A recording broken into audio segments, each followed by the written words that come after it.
It might seem insane that NASA sent cars to the moon with the final 3 Apollo lunar landing missions, but how exactly did the rovers get to the moon's surface? That's what we're looking at today on Vintage Space.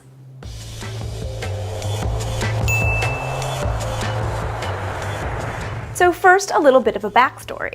It wasn't until 1970 that NASA really looked at the idea of using a lunar rover on later Apollo missions.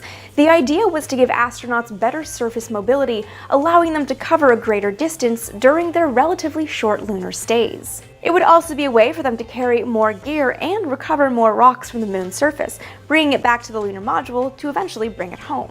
But the lunar environment is not the Earth's environment, and so a lunar rover couldn't just be a land rover. It had to be specifically designed for the moon. The vehicle had to be lightweight but sturdy enough to carry 2 men, their tools, and all the rocks they would gather across a variety of terrains, and also function in different temperatures as it roved across the moon's surface. And of course it had to do all that without bouncing them out of their seats in the 1/6 gravity of the moon.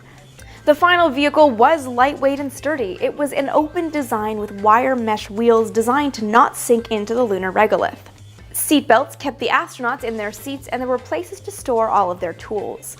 But the lunar rover would be completely useless if engineers couldn't figure out a way to get it to the moon's surface, and also figure out a way for astronauts to deploy it and use it wearing their bulky lunar EVA gloves. So here's where it gets interesting. The solution was to fold the lunar rover into itself and pack it in quadrant 1 of 4 available storage bays on the lunar module's descent stage. It was stored with the bottom of its central chassis or frame facing out, and its forward or rear chassis section folded onto that center section with the wire mesh wheels folded on top of those. Deployment began with one of the astronauts pulling a cable attached to the rover's aft chassis before handing it off to his moonwalking companion, who would hold it taut. Next, the astronaut would climb up the lunar module's ladder to pull a D-ring, releasing the rover's upper restraint and allowing it to fall about 5 inches away from the spacecraft. As it lowered to the surface, 2 support cables released that in turn triggered a push-off tube that moved the rover's center of gravity outward away from the lunar module. Release pins on the chassis also pulled out, letting the base of the vehicle unfold. The wheels sprung into their deployed positions thanks to torsion bars. Finally, telescoping bars made sure the rover moved away from the spacecraft as the wheels hit the dust.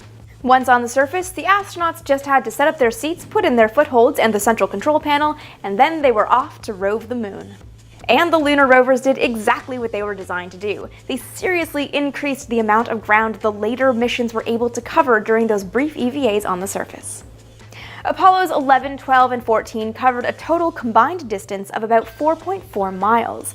Apollo 15, the first to fly with a lunar rover, more than tripled that record, covering a total of 17 miles. Apollo 16 covered 16.8 miles, and Apollo 17 set the record, covering 22.2 miles.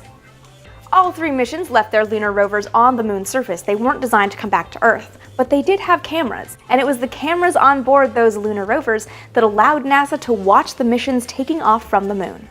Do you guys have more questions about lunar rovers or driving on the moon or anything related to long-duration EVAs? Let me know what's in your mind in the comment section below, and of course questions you have relating to all old-timey space things, and also things you would like to see covered in future episodes. Be sure to follow me on Twitter and Instagram for daily-ish, vintage space-ish content, and with new videos going up right here every single week, be sure to subscribe so you never miss an episode.